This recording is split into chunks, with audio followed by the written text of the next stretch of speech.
브리핑 시작하겠습니다. 지금 시간 2023년 11월 8일 수요일 아침 7시 44분을 막 지나고 있습니다.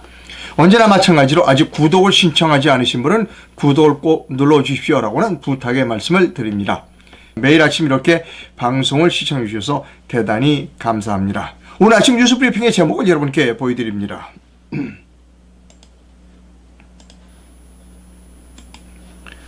역겹다. 그리고 뻔뻔하다. 이것이 오늘 아침 뉴스 브리핑의 제목입니다.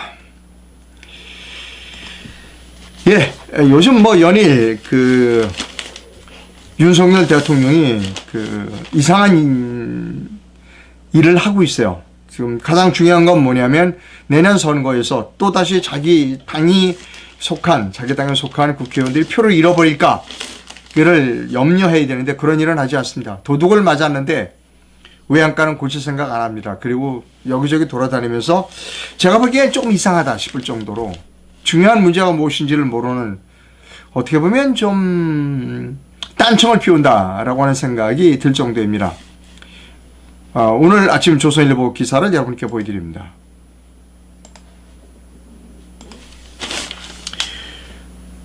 윤석열 대통령은 어제 달성에 있는 박근혜 전 대통령 사저를 찾았다. 지난달 26일 국립서울현충원에서 열린 박정희 전 대통령 서거 제44주기 추도식에 참석해 박 전 대통령을 만난 지 12일 만이다. 박 전 대통령은 집 현관 계단 앞에서 윤 대통령을 맞았다. 윤 대통령이 지난번 왔을 때보다 정원이 잘 갖춰진 느낌이다 라고 인사하자 박 전 대통령은 오신다고 해서 잔디를 깨끗이 정리했다. 말하자면 이발가후 기다린 것이다 라고 웃으면서 말했습니다. 집 현관 진열대에는 지난달 박정희 전 대통령 추도식 후 두 사람이 현충원 오솔길을 함께 걸어 내려오는 사진도 진열되어 있었습니다. 윤 대통령은 사진을 언급하면서 누가 우리 두 사람이 누나와 남동생 같다라고 얘기하더라고 했습니다. 그래서 박근혜 전 대통령은 웃었다는 겁니다. 여러분, 한번 여러분 제가 여쭤보겠습니다. 이 박근혜 전 대통령이 누나고 윤석열 대통령이 남동생이다 라고 했다는 겁니다. 역겹습니다. 제가 이렇게 남의 행동에 대해서 역겹다는 모욕적인 표현을 쓸 수 있는 이유는 이 두 사람은 정치인, 한 사람은 전 우리나라의 국정을 책임졌던 대통령이고 또 다른 한 사람은 지금 현재 국정을 책임지고 있는 대통령이기 때문에 제가 그런 표현을 쓸 수 있는 겁니다. 두 사람의 행위가 매우 역겹다, 토하고 싶다 라고 하는 겁니다. 모르겠습니다. 지금 저는 댓글을 보고 있지 않은데 두 사람이 화해했다, 앞으로 총선에서 큰 효과가 있을 것이다. 저는 총선에서 아무리 효과가 있어도 저는 이런 일 안 싫습니다. 역겨운 건 역겨운 거고 불편한 건 불편한 겁니다.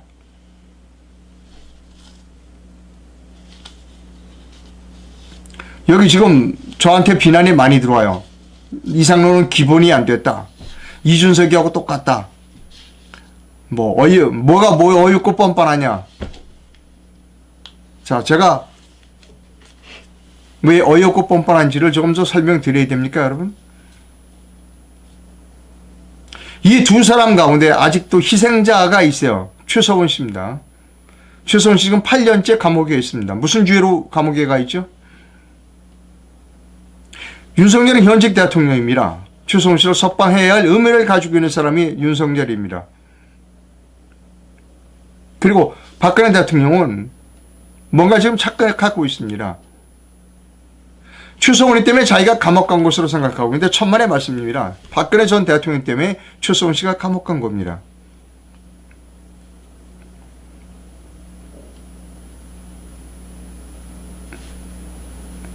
여러분, 지금 우측에 있는 윤석열 대통령은 태블릿 PC라고는 가짜 증거를 만들어서, 그리고 한 여자를 희생양으로 해서 내란을 일으킨 내란 범죄자입니다. 그리고 좌측에 있는 박근혜 대통령은 똑똑하지 못해서 나라를 내란범들에게 내준, 말하자면 부족한 대통령이었습니다. 이 둘이 지금 뭘 하자는 겁니까?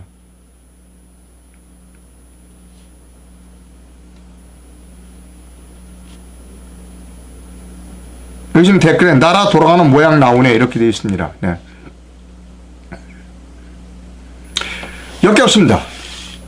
그리고 윤석열 대통령에 대해서는 뻔뻔하다라고 생각합니다. 글쎄, 저하고는 견해가 좀 다르신 분은 있겠죠. 그러나 역겨운 건 역겨운 겁니다. 다음 뉴스로 갑니다. 또 역겨운 뉴스 하나 전해드려야 되겠습니다. 중앙일보 기사입니다.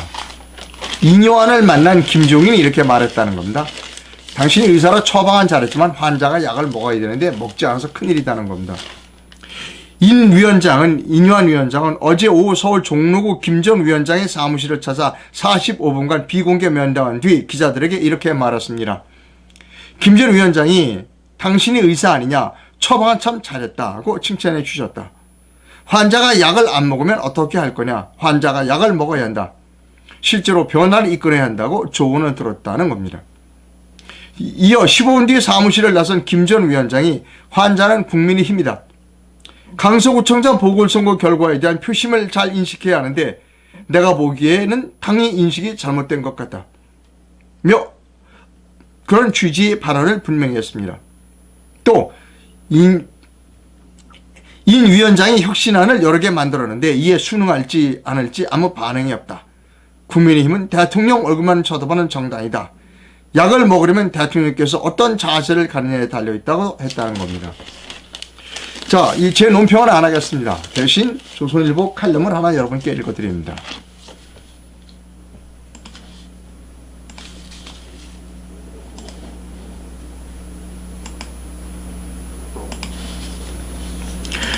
오늘 아침 조선일보의 황대진 논설위원이 쓴 칼럼입니다. 제목은 김종인, 이해찬 없이 선거를 치를 수 있는가?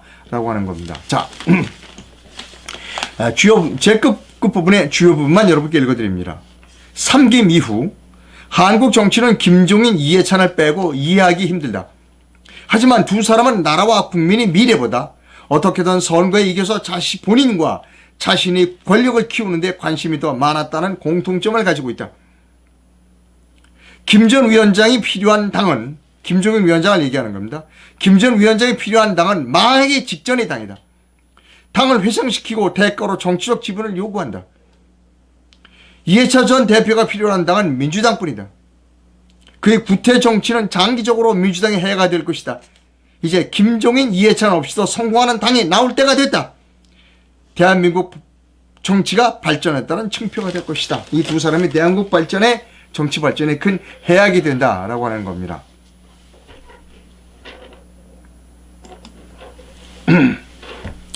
자, 이제 곧 오늘이 수요일이니까 이번 주 내로 대법원장 지명자를 발표할 예정이라는 겁니다. 지금 대법원장 물망에 오르고 있는 유명한 사람, 유력한 사람은 김영두 헌법재판관, 지금 현재 조희대 전 대법관, 정영환 교수, 이렇게 세 사람입니다. 자, 근데 재밌는 건 뭐냐면, 이제 각각의 신문들이 정치 어떤 사람이 유리해, 어떤 사람이 유리해, 이렇게 얘기하는데, 한겨레가 아주 발령을 냈습니다. 한겨레 신문이 김영두 헌법재판관을 대법원장으로 지명을 했습니다. 한겨레 신문을 여러분께 보여드립니다.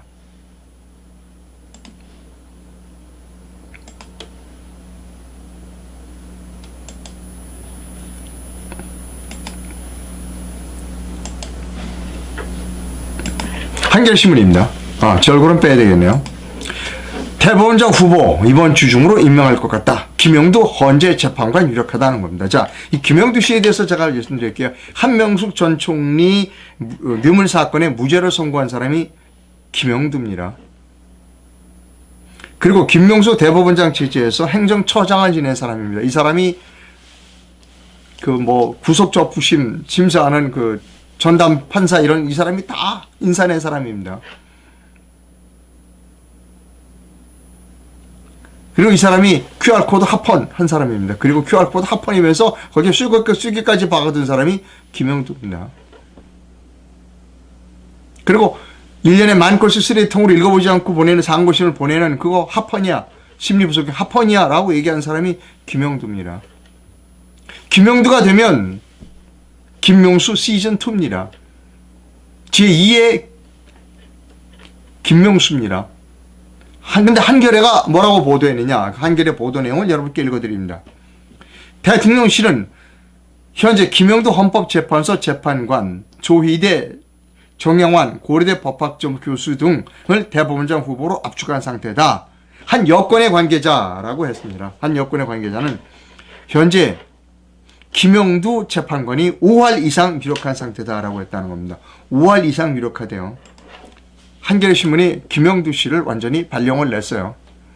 뭐한 사람이다? 한명수 전 총리 뇌물사건의 1심에 무죄를 선고한 사람이다. 그리고 김명수 대법관에서 김명수 대법원장 밑에서 행정처장을 한 사람이다. 그리고 최근에 QR코드 합헌이라고 합헌 판결을 낸 사람이다. 그리고 1년에 10,000건씩 읽어보지도 않고 쓰레기통으로 상고심을 보내는 거 합헌이라고 한 사람이 김영두다. 그것을 한겨레 신문이 발령을 냈다는 겁니다. 동아일보는 발령을 다른 사람을 냈습니다.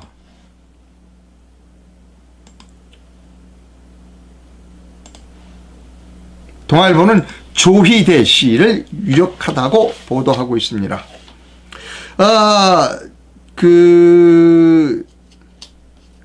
2020년 3월 대법관 퇴임 후에 로펌에 가지 않고 성균관대학교 법학전문대학원 석재교수로 자리를 옮겼다.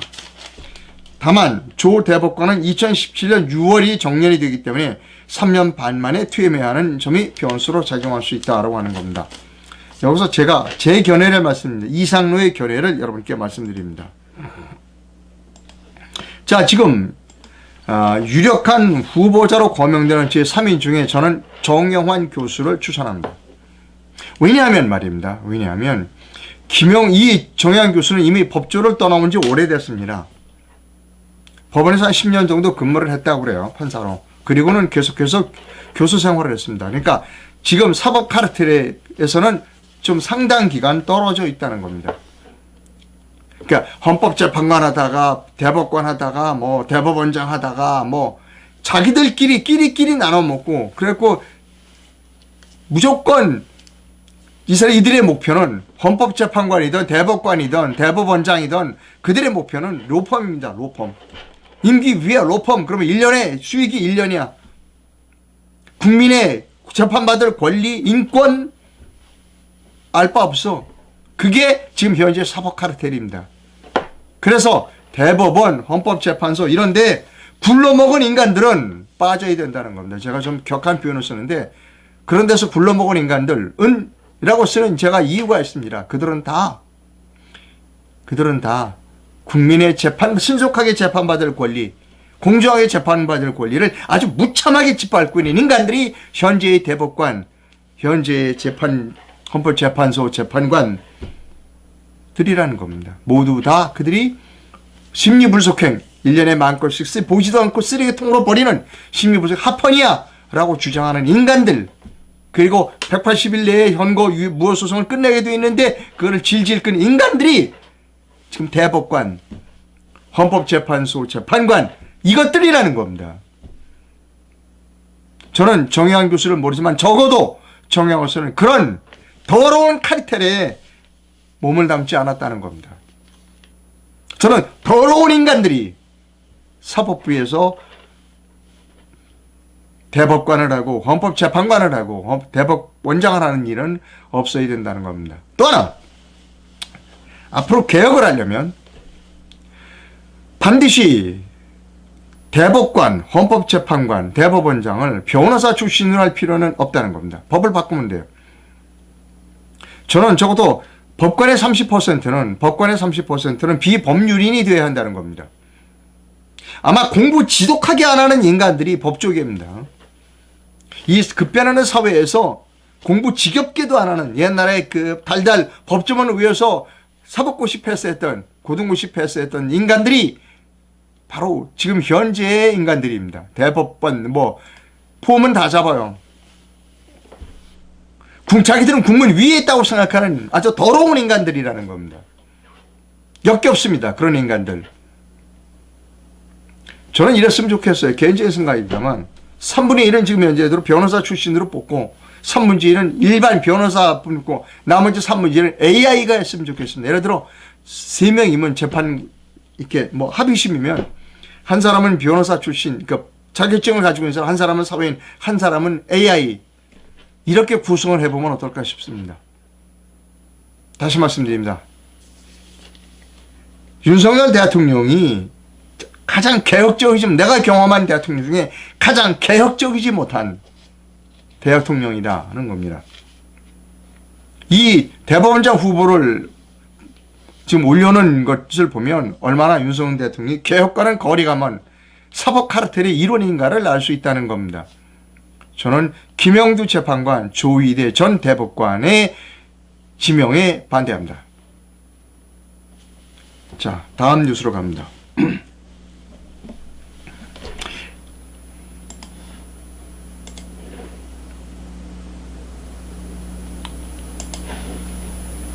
매일경제신문 칼럼을 하나 소개해드립니다. 메가 서울에 던지는 몇 가지 질문이라는 건데요.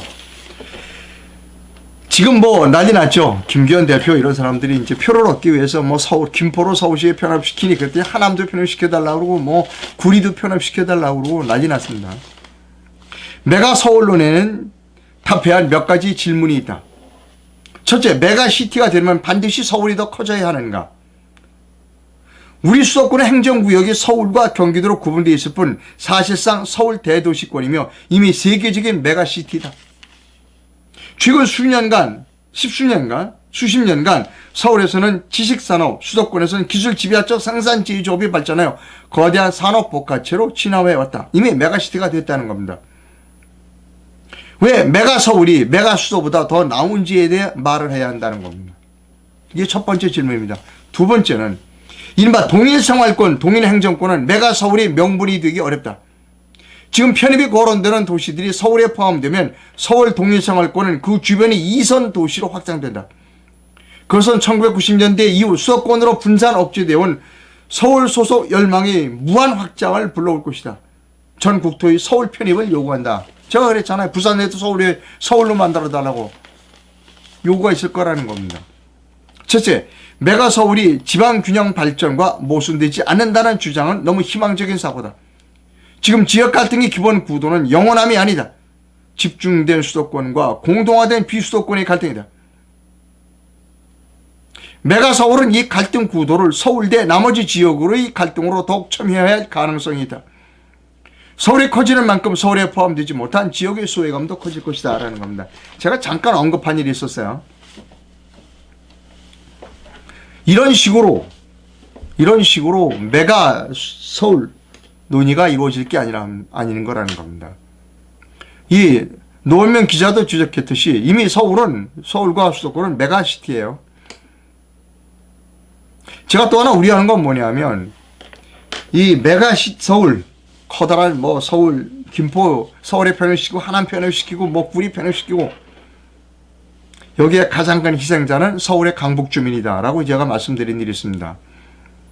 이거 이렇게 표를 몇 장 얻기 위해서 그냥 뚝딱 던질 문제가 아니라는 겁니다. 번개불에 콩 튀어 먹듯이 그냥 툭 던질 문제가 아니라는 겁니다. 이게 지금 현재 국민의힘의 수준입니다. 자, 김포에 사시는 분, 구리에 사시는 분, 하남에 사시는 분들에게 죄송할지 모릅니다만 이런 식으로 문제가 해결돼서는 안 된다는 겁니다. 지금 이미 서울과 그리고 서울 주변에 있는 도시들은 메가시티입니다. 어떻게 해서 기능적으로 더 잘 보완 발전시킬 건가를 연구해야 한다는 겁니다. 거듭 말씀드리지만 메가 서울의 큰 희생자는 서울의 강북 주민이 될 것이다 하는 것이 제 예측입니다. 자, 어제 오근호 씨가 저하고 대담을 했습니다. 장소는 김경재 방송 스튜디오에서 했었습니다. 카티라고 하는 시스템인데요. 컴퓨터 어시스티드 텔레폰 인터뷰잉 시스템이라는 겁니다. 우리가 이제 가끔 전화가 옵니다. 여기 여론조사 업체입니다. 뭐 근데 그거 그 사람이 아니라 AI가 물어볼 수 있다는 겁니다.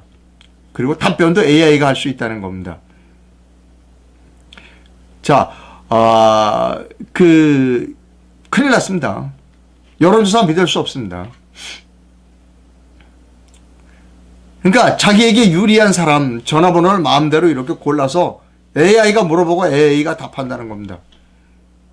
자, 방송 한번 보시면 되고요. 어제 오후 1시 한 20분쯤 김경재 방송으로 생방송이 됐고 저는 어제 8시쯤 재방송을 했습니다. 한번 보시기 바라고요. 이것에 대하여 지금 일본에서 활발하게 거주하시면서 활발한 페이스북 활동을 하고 계시는 페이스북 저널리스트가 계십니다. 그분의 보충 설명을 여러분께 소개해 드립니다. 히로시 가네시로라고 하는 필명을 쓰시는 분입니다. 여론조사 업체의 부정 여론조사 가능성에 대한 실태라는 제목의 일부만을 여러분께 소개해 드립니다. 나름대로 여론조사 부정에 대해 말도 많은 한국 여론조사 업체가 사용 중인 카티에 대한 상세한 리서치 내용을 올립니다. 이번은 연구를 많이 하신 분이에요. 카티는 컴퓨터 어시스티드 텔레폰 인터뷰잉의 약자로 컴퓨터가 오토콜 방식으로 전화 설문조사를 하는 시스템입니다. 즉 면접관이 컴퓨터 프로그램에 따라 설문지를 읽어주고 응답자가 전화로 응답하는 방식으로 진행됩니다. 그러나 카티를 사용하더라도 여론조사의 부정이나 해킹의 위험이 완전히 사라지는 게 아닙니다. 다음과 같은 방법으로 부정이나 해킹을 시도할 수 있습니다. 첫째, 면접관이 편파적일 수 있다는 겁니다.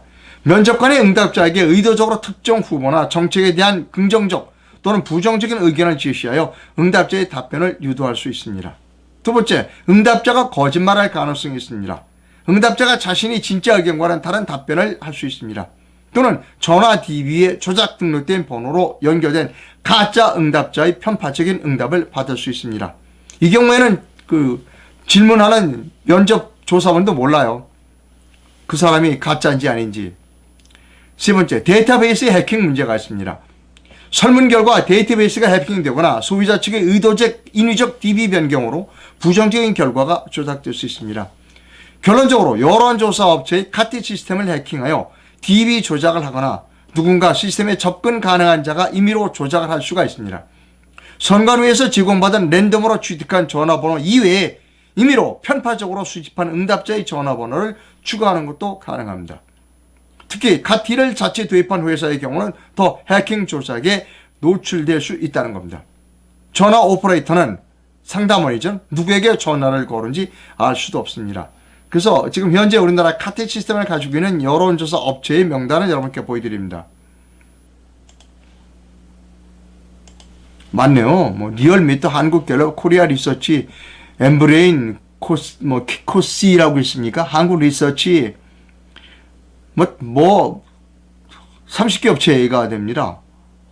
이런 시스템, 컴퓨터 시스템을 가지고 있는 업체가.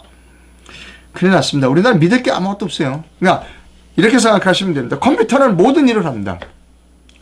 컴퓨터가 정확할까요? 천만에. 컴퓨터가 모든 것을 왜곡시킬 수 있어 라고 믿으면 됩니다. 어제 이 김경재 방송 스튜디오에서 방송이 끝나고 세 사람이 기념 촬영을 했습니다. 좌측이 김경재 전 자유총연맹 총재이시고요. 가운데가 저고 그리고 제일 우측이 오근호 대표입니다. 제 양쪽에 서 계신 분은 둘 다 대통령 후보였습니다. 지난번 대선에서 김경재 후보는 신자민련 후보로, 그리고 오근호 후보는 새누리당 후보로 대통령 선거에 출마했습니다. 두 분의 목적은 부정선거를 막자라고 하는 것이었습니다. 여기까지 보여드립니다.